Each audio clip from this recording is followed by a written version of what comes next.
Hello friends, मैं वैशाली पुंशी अपने Punshi home kitchen में एक बार फिर से आपका स्वागत करती हूँ। आज जो डिश मैं लेकर आई हूँ वो एक सिंधी डिश है जिसका नाम है सिंधी फूल पताशा आलू की सब्ज़ी, या फिर आप इसे आलू मखाना की सब्ज़ी भी कह सकते हैं। इसे बनाने के लिए हमने एक कुकर में थोड़ा सा ऑयल डाल दिया है। यहाँ मैंने मूंगफली का तेल यूज़ किया है, आप कोई भी रिफाइंड या घी भी यूज़ कर सकते हैं। थोड़े से मैंने यहाँ पे मखाने ले लिए हैं, इन्हें हम सेक लेंगे। अच्छा सा हम इन्हें क्रिस्पी कर लेंगे मखानों को सेक के। तो आज हम बनाने वाले हैं मखाने की सब्ज़ी।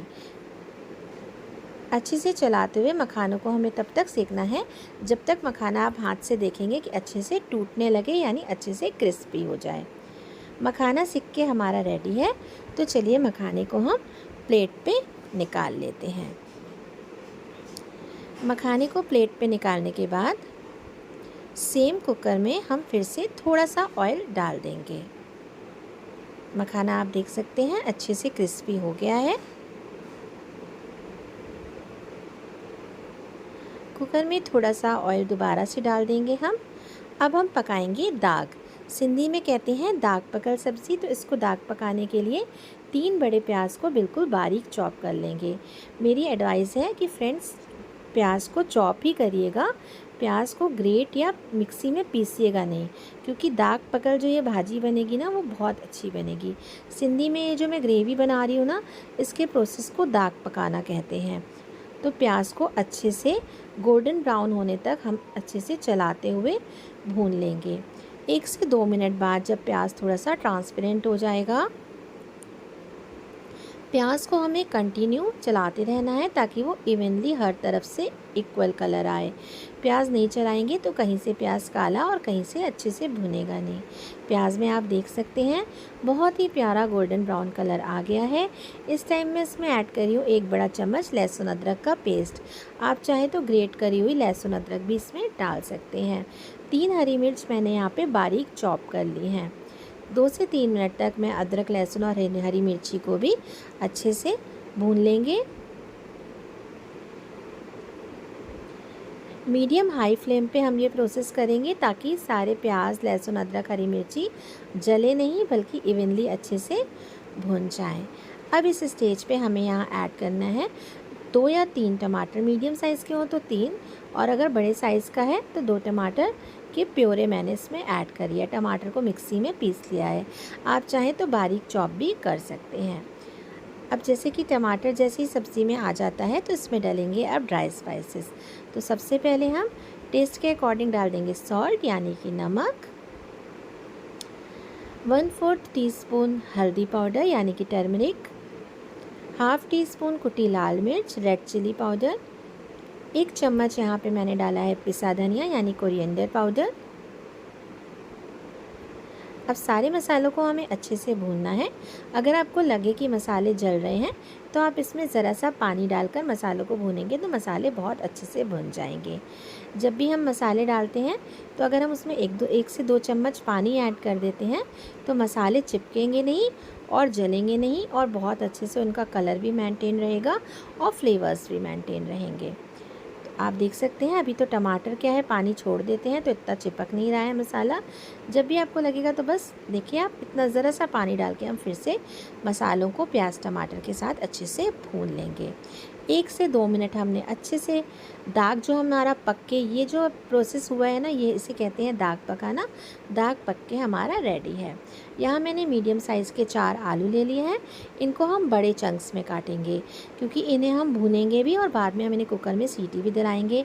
अगर हमने छोटा चंक्स काटा इसका तो क्या होगा कि घुल जाएंगे सब्ज़ी बनने के बाद। तो थोड़े से बड़े पीसेस में ही हम इसको कट करेंगे।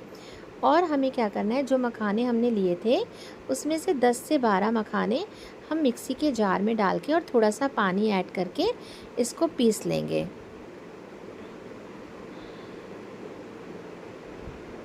इसको पीस के जब हम ग्रेवी में डालेंगे उससे क्या होगा, हमारी ग्रेवी बहुत अच्छी थिक क्रीमी टेक्सचर की हो जाएगी, और जब हम फुल्कों से सब्ज़ी खाएंगे तो हमें बहुत ज़्यादा रिच लगेगी और बहुत ज़्यादा अच्छी भी लगेगी। आलूओं को डाल के हम इसमें भूनना स्टार्ट कर देंगे। जितने अच्छे से हम इस सब्ज़ी में आलूओं को भूनेंगे इस दाग पकी रस में, उतनी ही अच्छी सब्ज़ी ये टेस्टी बन के हमारी रेडी होगी। तो 4 से 5 मिनट कंटिन्यू हमें इसको भूनना है। बीच में अगर लगे आपको कि सब्ज़ी चिपक रही है या नीचे कुकर में लग रही है, तो थोड़ा थोड़ा सा पानी ऐड करते रहेंगे और सब्ज़ी को कंटिन्यू हम भूनते रहेंगे। भूनने से ही इसके फ्लेवर्स अच्छे निकल के आएंगे।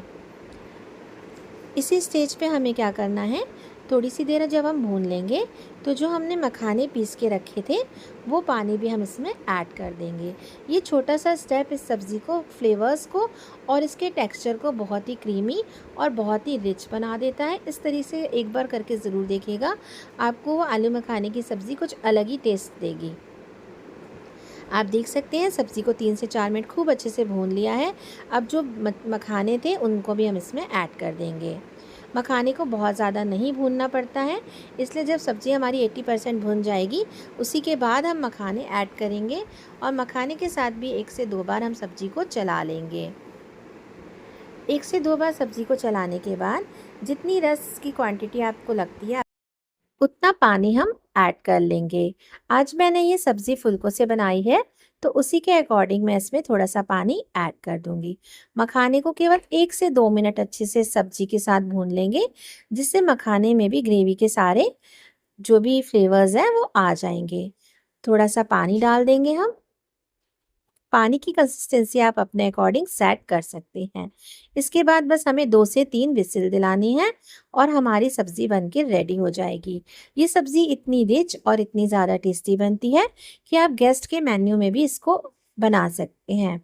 एक बार इस तरीके से ये सिंधी फूल पताशा आलू की सब्ज़ी ज़रूर बनाइएगा और अगर आपको अच्छी लगे तो मैं आपके कमेंट का वेट करूँगी। आगे मुझे ज़रूर बताइएगा कि आपको ये रेसिपी कैसी लगी।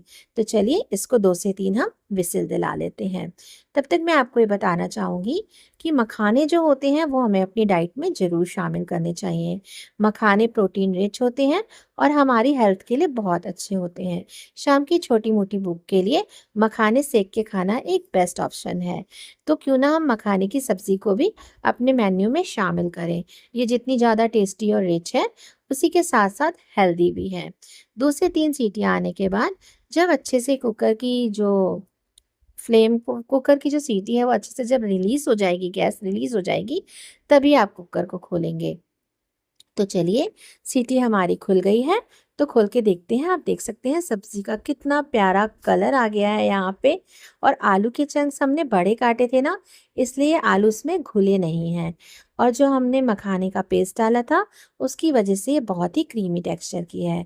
तो आइए चलिए इसको सर्व कर लेते हैं।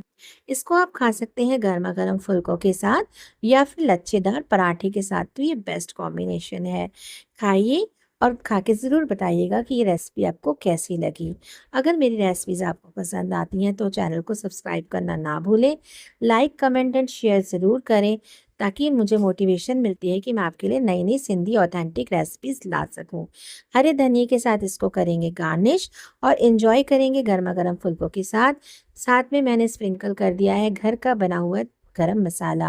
अगर गरम मसाला की रेसिपी भी आप चाहते हैं तो कमेंट में लिखिएगा गरम मसाला, तो मैं आपके लिए गरम मसाला की रेसिपी भी लेके आऊँगी। एंजॉय करिए, स्वस्थ रहिए, मस्त रहिए। थैंक